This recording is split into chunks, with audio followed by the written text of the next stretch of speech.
Shalom, selamat berjumpa kembali dalam channel YouTube saya. Dan pada kesempatan yang baik ini kita sama-sama akan belajar mengenai apa kata Alkitab dalam situasi COVID-19 ini, ya.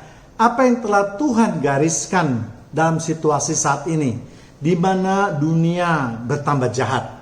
Dan itu di dalam Alkitab digambarkan sama dengan keadaan bangsa Israel yang makin menjauh dari Tuhan. Seperti kita ketahui, kadangkala bangsa Israel ketika sudah mendapatkan kehidupan yang lebih baik, ya mereka mulai meninggalkan Tuhan karena mereka menganggap ya mereka sudah tidak membutuhkan Tuhan lagi. Dan keadaan itu sama seperti keadaan sekarang dengan kemajuan teknologi manusia, sehingga boleh dikatakan banyak sekali kemajuan yang didapatkan dalam kehidupan manusia, sehingga manusia pun sudah mulai meninggalkan Tuhan. Dan ini dapat kita lihat pada negara-negara yang maju, di mana banyak sekali mereka yang kembali menjadi ateis, ya. Dengan berkaca pada Alkitab yang menggambarkan suatu keadaan yang hampir sama, mungkin kita dapat menarik suatu kesimpulan yang dapat menghasilkan jalan keluar apa yang sedang terjadi dan bagaimana mendapatkan solusinya. Mari kita perbandingkan apa yang tertulis di dalam Alkitab dengan keadaan yang terjadi pada COVID-19 ini, ya. Kita lihat mulai yang pertama, yaitu di Keluaran 30 ayat 18. Haruslah engkau membuat bejana dan juga alasnya dari tembaga untuk pembasuhan, dan kau tempatkanlah itu antara kemah pertemuan dengan mesbah, dan kau taruhlah air ke dalamnya. Konteks dari ayat ini adalah Tuhan ingin supaya semua suku Israel yang akan masuk ke dalam kemah pertemuan menyucikan dirinya. Mereka yang ingin berhubungan dengan Tuhan tentu harus dalam keadaan yang suci. Minimal jasmani mereka harus bersih. Dan untuk membersihkan jasmani mereka, yaitu digambarkan dengan tangan dan kaki yang harus dibasuh sebelum mereka memasuki kemah pertemuan dan melakukan ritual ibadahnya. Barang siapa yang tidak menyucikannya, maka dia akan mati. Demikian juga saat ini Tuhan ingin supaya umatnya yang datang untuk bersekutu dengan Tuhan dalam keadaan yang bersih. Sebab banyak sekali umat Tuhan yang sudah mulai melupakan hal ini dan mereka lebih banyak mengandalkan pemikiran mereka sendiri. Ya, seringkali ucapan ya yang penting kan kita sudah datang, ya, atau yang penting kan hati kita, ya, atau yang penting kan kita mengutamakan Tuhan dan seterusnya. Yang semuanya itu hanyalah pembelaan diri saja. Mereka mulai melupakan apa yang sudah digariskan oleh Tuhan. Saat ini dalam situasi COVID-19 ini, maka membersihkan tangan dengan menyucikan tangan memakai sabun merupakan hal yang penting. Karena diperkirakan dari kegiatan tanganlah virus COVID-19 ini menularkan penyakit. Namun sebenarnya apa yang diinginkan oleh Tuhan? Dengan seringnya membersihkan tangan secara jasmani, Tuhan ingin mengingatkan perbuatan rohani yang sering kita lakukan. Kita diharapkan seringlah bercermin pada tangan kita, ya. Apakah kegiatan tangan kita itu sudah banyak memuliakan nama Tuhan, atau sebaliknya dengan tangan kita ini banyak melahirkan dosa. Sebab apabila kegiatan jasmani sudah mulai dilupakan, apalagi kegiatan atau perbuatan rohaninya. Banyak orang yang percaya, yang sering berdoa, sering ke gereja, sering memuji Tuhan di gereja, namun tangan mereka sebenarnya penuh dengan dosa. Mereka menganggap kegiatan di gereja adalah memang boleh berbeda dengan kegiatan mereka di luar gereja. Jadi memang mereka hidup di dua alam. Inilah yang ingin diingatkan oleh Tuhan. Terutama ya dalam kejadian sehari-hari sekarang kita lihat banyak sekali orang-orang yang bergerak di dalam medsos, ya. Kalau setiap ada ritual mereka pasti datang. Mereka mungkin rajin membaca Alkitab, ya. Nah, melalui tangan itulah ketika ada renungan yang dikirimkan oleh orang, ada tulisan mengenai Alkitab, ada video yang dibuat oleh orang, mereka mulai merasa dirinya hebat sekali. Langsung mengangkat kritik, langsung juga menghujat, menghina, dan seterusnya. Ya, jadi ini makanya sering-seringlah bercermin ya kepada para pengkritik, kritikus yang merasa hebat, padahal tidak mempunyai pendidikan apapun juga, tidak mempunyai jabatan apapun juga. Yang terlebih parah lagi kalau kita lihat di lapak mereka, kalau boleh saya katakan baik di Facebook maupun di YouTube, itu tidak ada satupun video yang mereka buat gitu loh. Tidak ada satupun ya mereka membuat firman Tuhan atau apapun juga, bahkan mungkin beberapa kosong, tidak ada apa-apanya di wallnya. Terus bagaimana kita bisa menilai mereka itu hebat?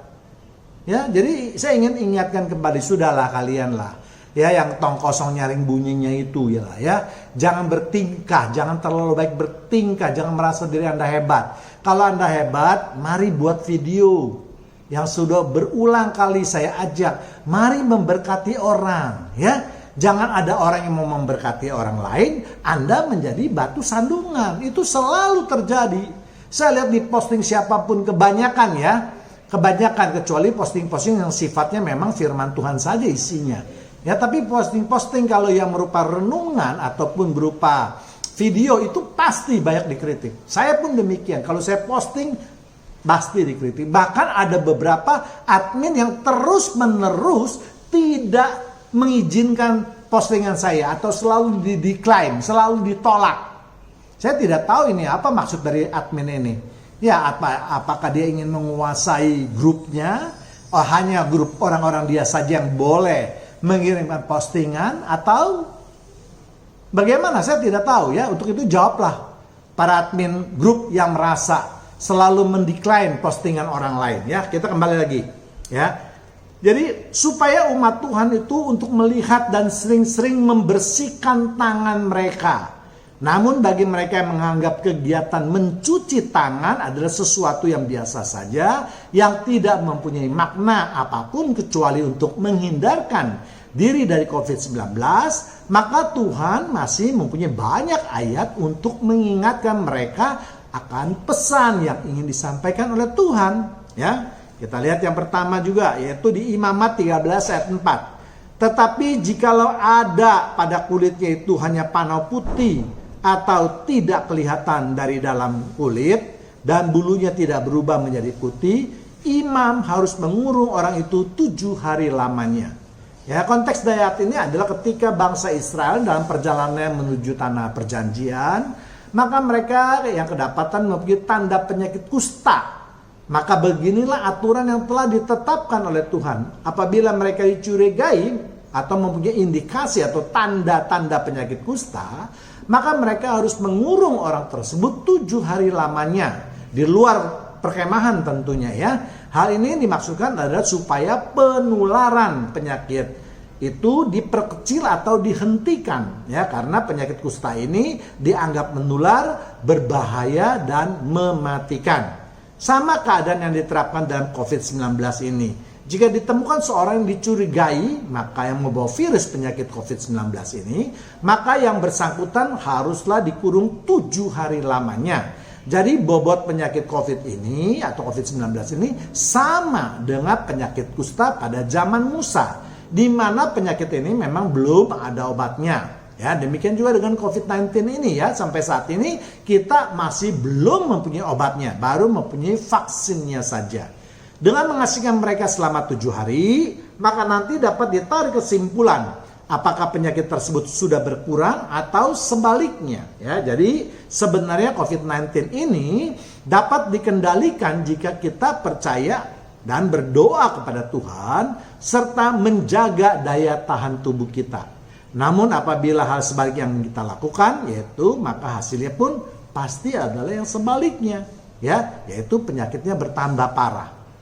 Kemudian ayat selanjutnya, Imamat 13 ayat 5. Tetapi jikalau ada pada kulitnya itu hanya panau putih dan tidak kelihatan lebih dalam dari kulit, dan bulunya tidak berubah menjadi putih, imam harus mengurung orang itu 7 hari lamanya. Ya, inilah tindakan yang harus dilakukan jika seseorang diduga menderita penyakit kusta dan masih mempunyai indikasi penyakit tersebut dan belum menunjukkan tanda-tanda kesembuhan, maka orang tersebut masih harus dikurung atau diasingkan 7 hari lamanya, ya.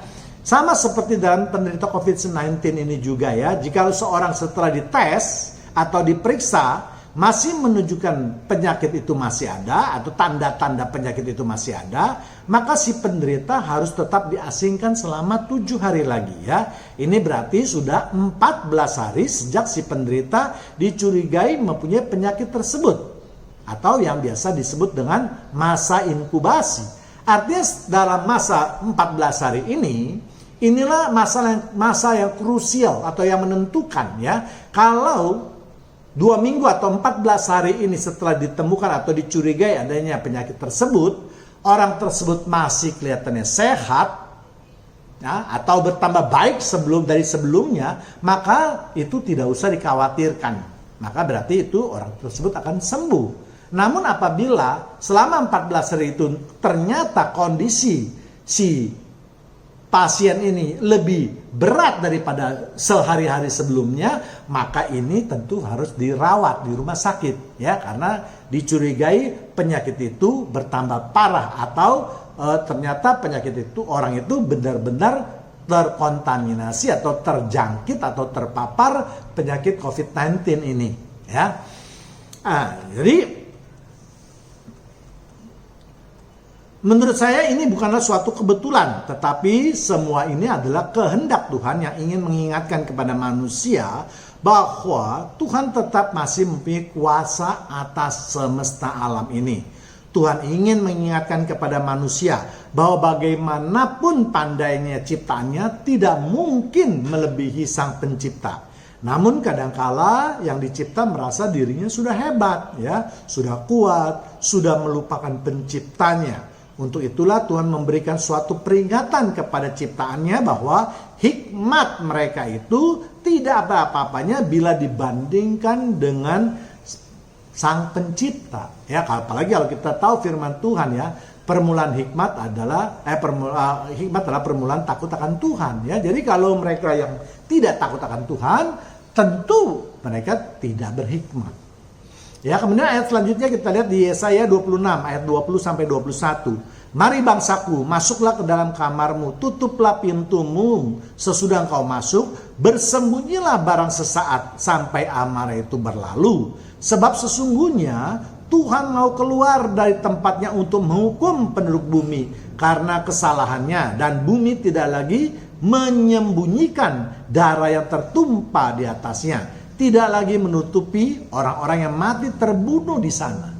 Jadi dalam ayat ini Tuhan ingin mengatakan bahwa untuk jemaatnya yang patuh, yang taat, mari sekarang berdiamlah di rumah. Jangan keluar rumah terlebih dahulu karena banyaknya ancaman dari COVID-19 ini, ya. Berdoalah di rumah, bersekutulah di rumah, mintalah pertolongan dengan Tuhan. Nah, ini yang dimasukkan dengan bersembunyilah barang sesaat sampai amarahnya itu berlalu, ya. Jadi kalau sekarang ini COVID-19 masih ada, sementara kita sudah mulai banyak yang tidak disiplin dengan nasihat Tuhan atau himbauan Tuhan, ya, maka ini tentu akan menjadi masalah yang besar nantinya, ya.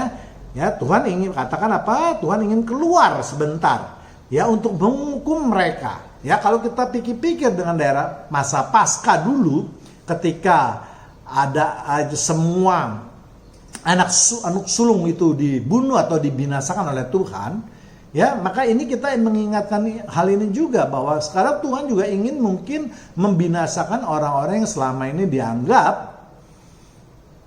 tidak berkenan hidupnya kepada Tuhan.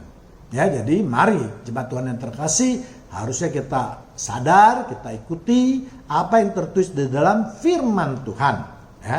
Jadi untuk itulah Tuhan mengingatkan kepada umatnya untuk taat dan beristirahat sejenak, ya, menjauhi segala macam kesibukan dan kebisingan duniawi, ya. Renungkan mengapa semua ini bisa terjadi, ya, dan bukalah mata dan pikiran kita akan kuasa dari Tuhan, ya, sampai semuanya berlalu sehingga kita bisa mengetahui apa sebenarnya kehendak Tuhan.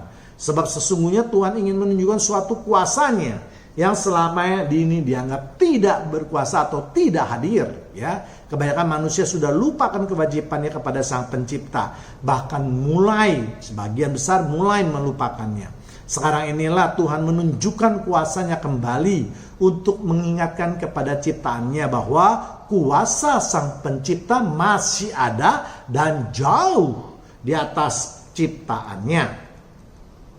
Namun dengan adanya COVID-19 ini ya, manusia mulai merasakan ketidakberdayaannya. Banyak negara-negara atau ahli-ahli dari berbagai negara yang putus asa karena mereka tidak dapat berbuat banyak atas COVID-19 ini, sehingga banyak menimbulkan korban yang cukup besar di seluruh dunia. Ya, dari hampir seluruh dunia ini, ya, sehingga korban jiwa tidak dapat lagi dihindarkan. Ya, semua korban itu diumumkan oleh tiap negara secara nyata, terbuka, transparan, tidak bisa lagi disembunyikan oleh siapapun juga. Ya, mengingat jumlah korban yang cukup besar. Ya, memang akhir-akhir ini ditemukan vaksin COVID-19. Nah, namun masih kurang efektif. Karena walaupun kita lihat di lapangan ya, walaupun yang sudah divaksin sekalipun, orang masih dapat tertular oleh penyakit COVID-19 ini. Ya, ini jelas suatu keanehan ya, karena sejak zaman dahulu menurut teori ilmu kedokteran seharusnya seseorang yang sudah divaksin dengan COVID-19 ini, dengan virus atau kuman COVID-19 ini, seharusnya tidak bisa lagi dia terjangkit oleh penyakit COVID-19. Ya, tapi ini ternyata masih ada. Berarti vaksinnya belum sempurna, ya, atau masih bekerjanya belum maksimal, ya. Untuk itulah jemaat Tuhan yang terkasih, mari kita berhati-hati sedikit dengan COVID-19 ini, ya. Belum lagi sekarang sudah mulai lagi penyakit COVID-19 yang baru, yang katanya hasil mutasi dari COVID-19 yang lama, ya. Jadi masalah COVID-19 ini belum selesai, sudah timbul lagi mutasi dari COVID-19 ya, yang dikenal dengan COVID E484K atau masih banyak lagi jenis-jenisnya ya. Ditemukan di England atau di UK, di Inggris, ditemukan di India ya, dan berbagai tempat lainnya di dunia ini ya. Jadi ini suatu sungguh keanehan ya, padahal mestinya menurut teori juga mutasi suatu penyakit virus maupun kuman itu biasanya paling cepat-cepatnya 5 tahun ya. Ini baru 2 tahun sejak diketemukan penyakit COVID-19 ini, vaksinnya baru mulai belum lama, mungkin baru 6 bulan ya. Mutasi daripada penyakit COVID-19 itu sudah mulai ada. Jadi apa yang ingin dicapai tidak ada ya, karena begitu mutasi COVID ini menyebar kembali, maka vaksin yang sudah kita terima, yang sudah dibeli oleh negara begitu mahal, menjadi tidak berguna sama sekali. Ya, jadi jemaat Tuhan yang terkasih, mari kita lebih hati-hati lagi di dalam menghadapi COVID-19 ini ya, karena memang mungkin banyak orang sudah merasa jenuh di rumah, sudah merasa jenuh dengan kehidupan mereka yang tidak mempunyai kegiatan apapun juga ya. Tetapi bagi mereka yang mungkin mengingat akan kebesaran Tuhan, berterima kasih kepada Tuhan, bersyukur kepada Tuhan, nah waktu-waktu yang banyak ini dipakai lagi oleh mereka untuk lebih rajin bersekutu dengan Tuhan, untuk lebih rajin lagi dengan memuji dan memuliakan namanya melalui pujian dan penyembahan ya. Atau mungkin mulai lagi membaca Alkitab yang selama ini mungkin tidak dapat dilaksanakan karena terbatasnya waktu. Ya, sekarang banyak waktu ya. Mari jemaat Tuhan, lakukanlah beberapa hal yang saya sebutkan tadi ya. Jadi dengan peristiwa ini ya, sekali lagi saya ajak mari jemaat Tuhan yang terkasih, kita harus berdoa dan memohon perlindungan dari Tuhan ya. Manusia boleh saja merencana apa saja ya, tetapi Tuhanlah yang menentukan atau memutuskan. Dan kita tidak tahu penyakit apa lagi akan terjadi dalam beberapa tahun mendatang. Bergantung dan berserah kepada Tuhan adalah cara yang paling baik ya. Kalau tidak kita bisa stres, sebab Dia yang berkuasa atas seluruh alam semesta ini. Kemudian kita lihat di ayat lain lagi, yaitu di Yeremia 16 ayat 4. Mereka akan mati karena penyakit-penyakit yang membawa maut. Mereka tidak akan diratapi dan tidak akan dikuburkan. Mereka akan menjadi pupuk di ladang. Mereka akan habis oleh pedang dan kelaparan. Mayat mereka akan menjadi makanan burung-burung di udara dan binatang-binatang di bumi. Ya, keadaan yang kita alami ini hampir sama yang digambarkan oleh Nabi Yesaya.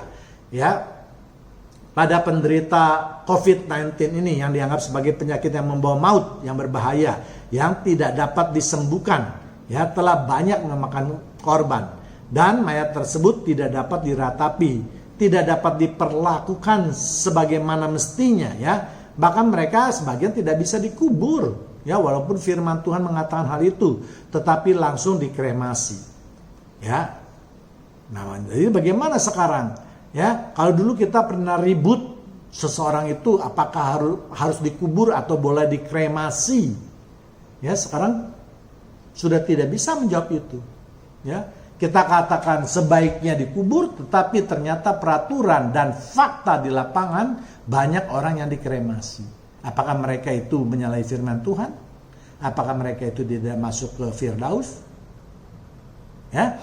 Kemudian kita lihat lagi, yaitu Mazmur 14:6 ayat 4. Apabila nyawanya melayang, ia kembali ke tanah, pada hari itu lenyaplah maksudnya. Jadi memang ada beberapa ayat, ya, di Alkitab yang menyatakan bahwa manusia setelah mati itu harusnya dia kembali ke tanah atau menjadi abu, ya.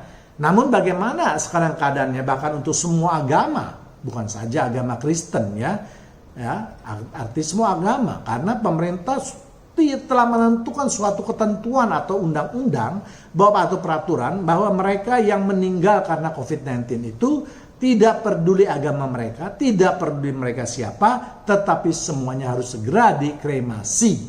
Karena itu jika dikubur dikhawatirkan akan menimbulkan persoalan baru. Dan ketentuan ini berlaku hampir di seluruh dunia, bukan hanya di negara kita saja. Ya, kemudian kita lihat lagi di Yeremia 16 ayat 5. Sungguh beginilah firman Tuhan, jangan masuk ke rumah perkabungan, dan janganlah pergi meratap, dan janganlah turut berduka cita dengan mereka. Sebab aku telah menarik damai sejahtera pemberianku daripada bangsa ini, demikianlah firman Tuhan, juga kasih setia dan belas kasihanku. Ya, jadi dengan adanya COVID-19 ini, memang mayat manusia sudah tidak ada lagi yang disemayamkan atau diberikan upacara-upacara atau penghormatan apapun juga di dalam rumah duka, ya. Tuhan sudah, ya, katakanlah muak dengan berbagai kegiatan yang diciptakan oleh manusia, tetapi mereka sesungguhnya melupakan Tuhan. Ya, jadi kalau kita lihat saya di rumah-rumah duka, bukan banyak yang prihatin dengan kondisi keadaan saat itu, ya, misalnya menjadi bahan perenungan, ya, seharusnya menjadi bahan perenungan bagi mereka yang hidup, ya, supaya kita lebih sadar bahwa umur kita pun kita tidak tahu, ya. Namun yang ternyata pergi ke rumah duka itu rutinitasnya hanya, ya, untuk menghargai orang karena tidak enak, ketemu teman-teman di sana, makan-makan ringan sedikit, udapan dan seterusnya, ya. Jadi mari, yaitu semuanya upacara-upacara itu tidak ada dalam firman Tuhan. Lebih banyak adalah tradisi yang diciptakan oleh manusia. Ya, jadi sekarang Tuhan ingin mengingatkan hal itu kepada kita supaya manusia kembali lagi pada kehendak Tuhan, bukan kehendak manusia. Tuhan sudah mulai menunjukkan kuasanya di berbagai bidang dalam kehidupan manusia.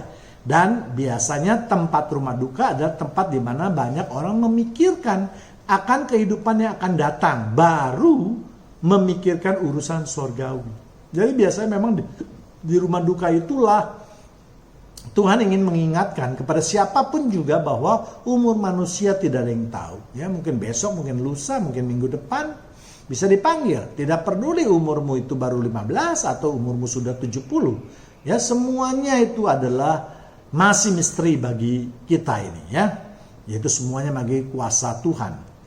Jadi Tuhan telah memilih tempat yang tepat untuk menyadarkan manusia agar perilakunya supaya jangan hanya memikirkan kehidupan duniawi saja, tetapi juga mempersiapkan kehidupan sorgawi. Ya, sebab jika nyawa manusia dicabut, maka semua akan ditinggalkannya.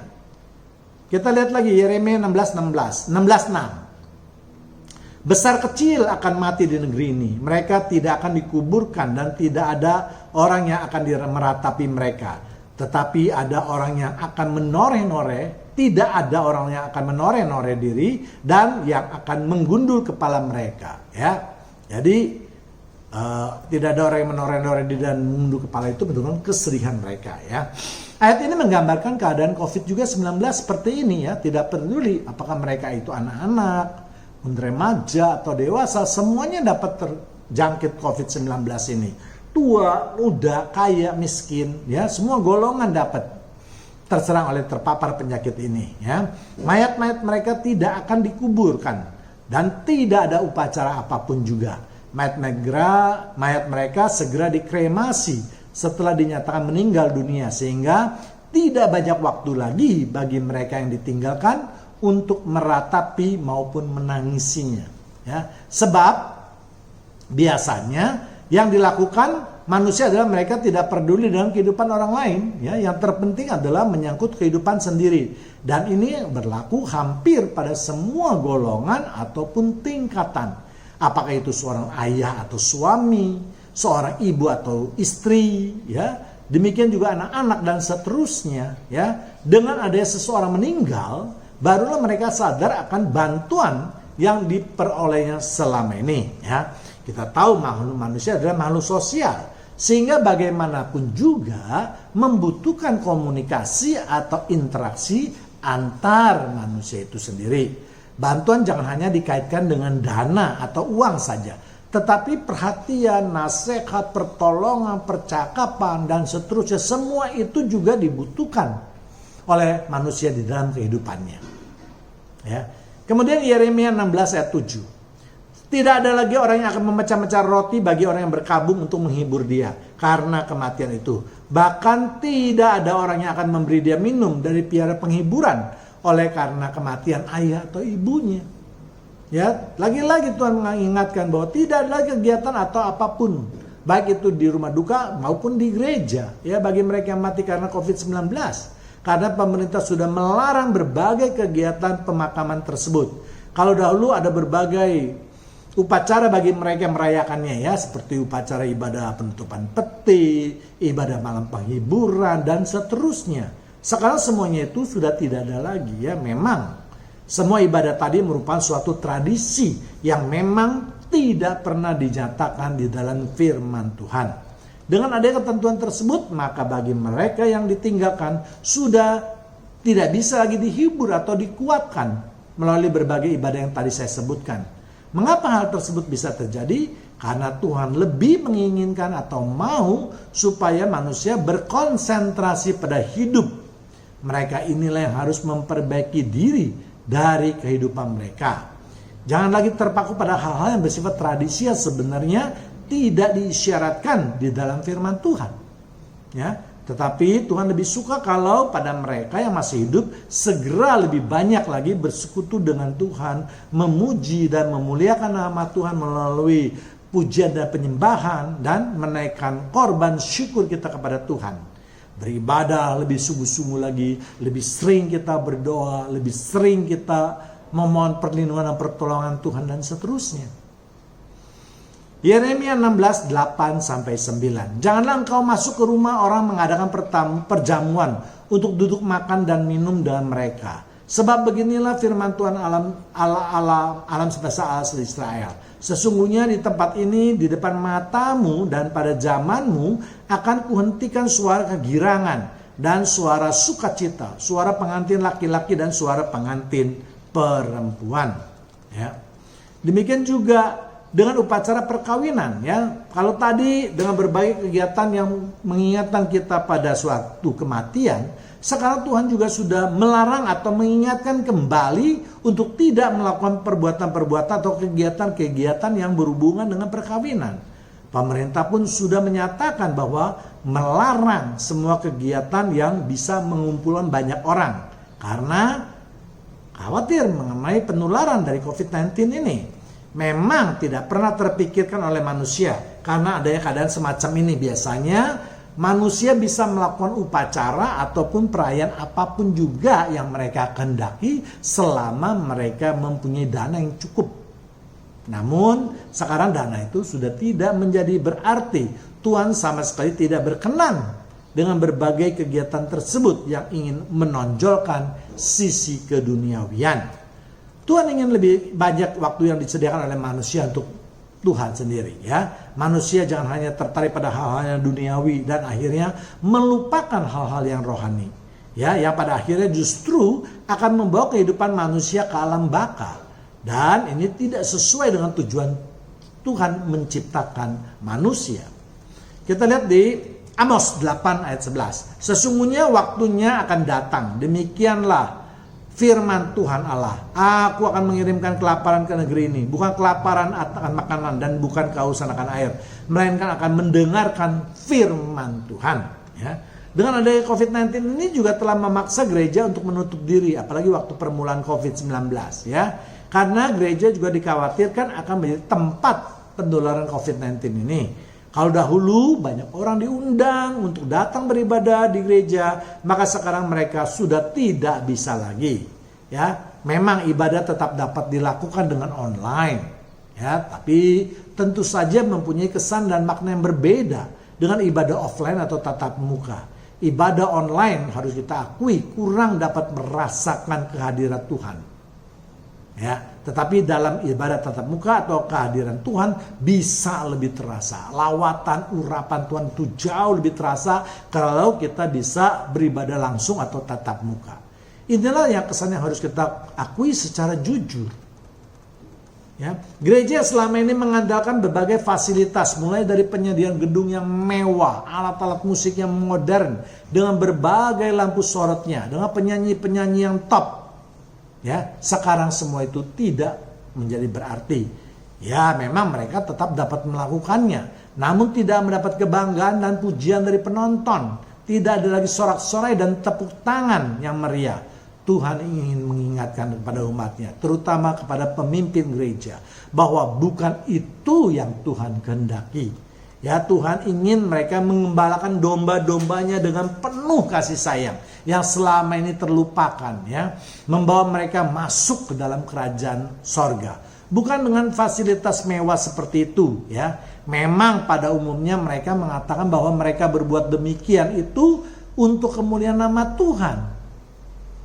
Namun kita lihat mereka sebenarnya sedang berlomba-lomba untuk menonjolkan siapa yang termewah, siapa yang terbesar, siapa yang terbaik di antara mereka. Ya, ini mau nggak mau harus kita akui ya. Jadi kalau gedungnya begitu mewah, begitu besar, alat musiknya begitu mahal, penyanyi-penyanyinya begitu mahal dibayar ya, bahkan pengkhotbahnya juga dibayar begitu mahal ya. Terus sementara jemaatnya masih banyak yang hidup yang susah, jemaatnya banyak yang miskin, ya. Ini sangat sekali bertolak belakang dengan kehendak Tuhan, ya. Tuhan mengatakan gembalakanlah domba-dombaku. Gembalakan domba-dombaku bukan hanya suruh masuk menjadi anggota gereja saja. Ya, menggembalakan domba itu berarti memelihara. Kalau memelihara domba itu dimakan, dikasih makan, dikasih minum. Kalau sakit diberi obat, diperhatikan. Kalau hujang dimasukkan ke dalam kandang dan seterusnya. Itu namanya mengembalakan. Apakah itu sudah dilakukan oleh para hamba Tuhan, para gembala? Ya, ini menjadi pertanyaan. Ya. Kemudian Amos 8 ayat 3. Nyanyian-nyanyian di tempat sunyi akan menjadi ratapan pada hari itu. Demikianlah firman Tuhan Allah. Ada banyak bangkai kemana-mana. Orang melemparkannya dengan diam-diam. Kalau dulu sebelum ada COVID-19 ini ada berbagai kegiatan meriah yang menghiasi berbagai tempat suci.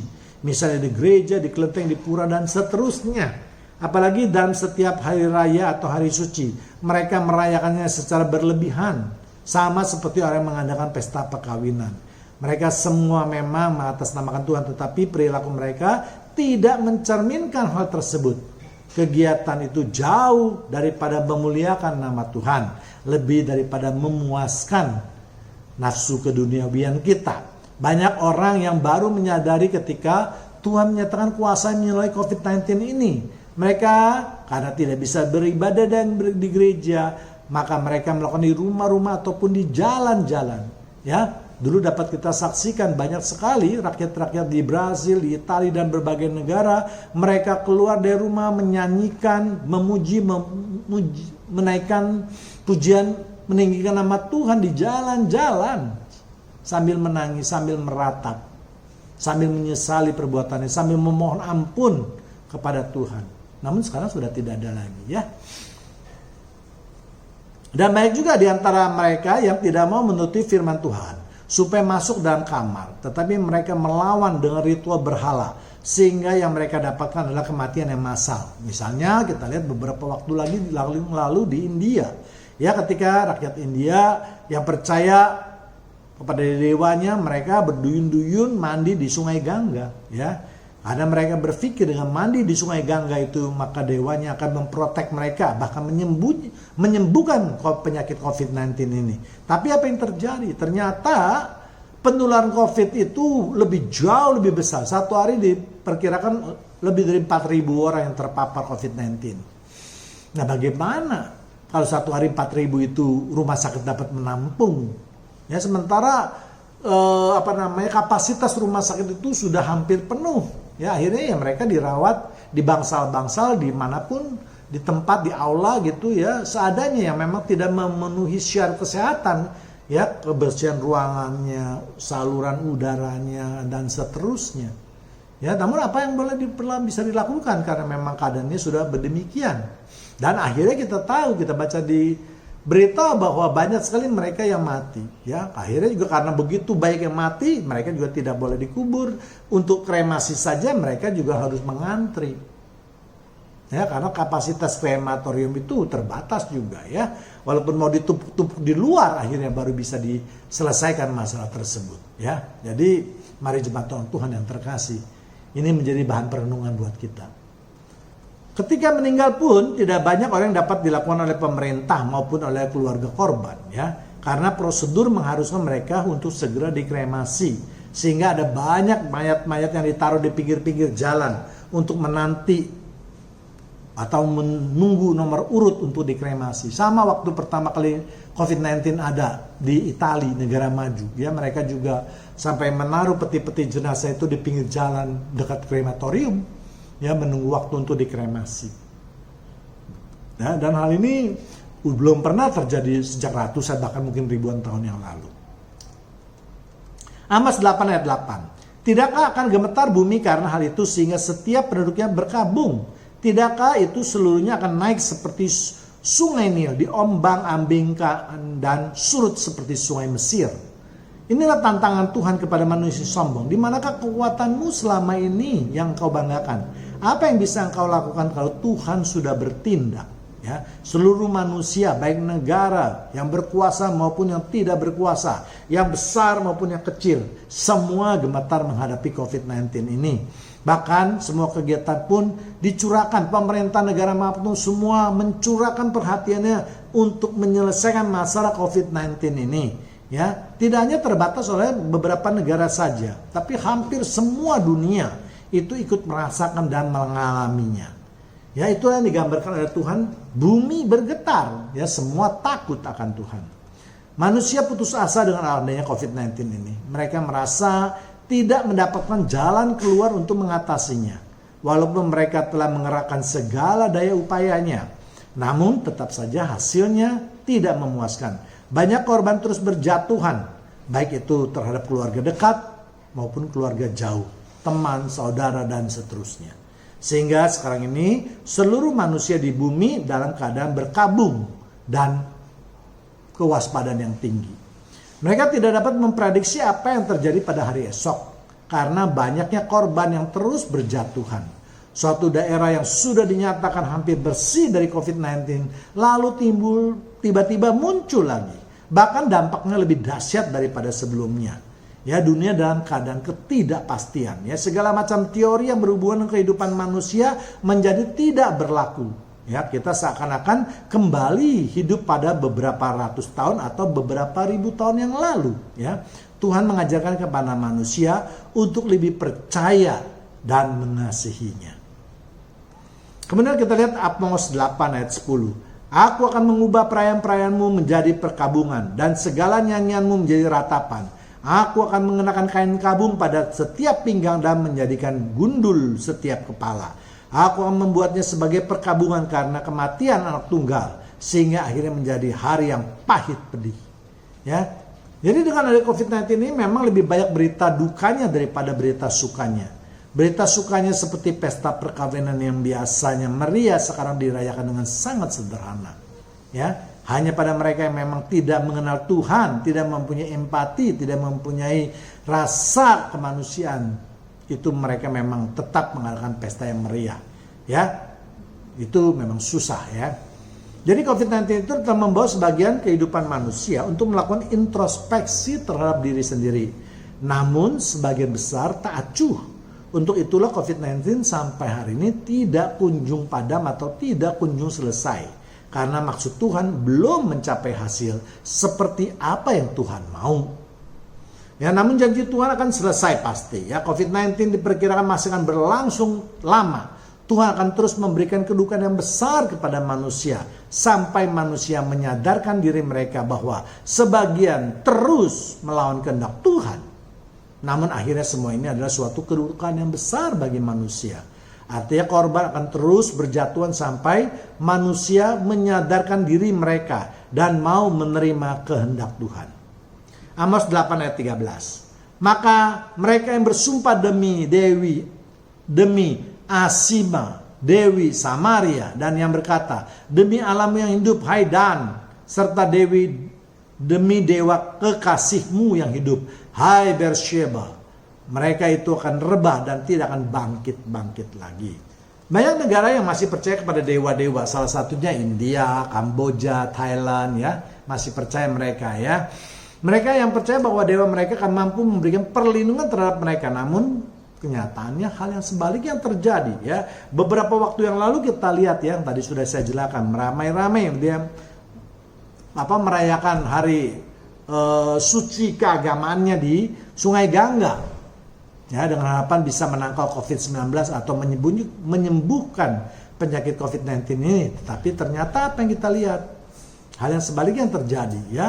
Namun kita juga patut bersyukur ya. Sekarang banyak sekali negara rakyat India yang mulai bertobat untuk menerima Yesus. Demikian juga dengan Kamboja, Vietnam dan seterusnya ya. Sementara kita juga tahu di China tuayan masih terus berlangsung karena jumlah penduduk di China itu begitu besarnya ya.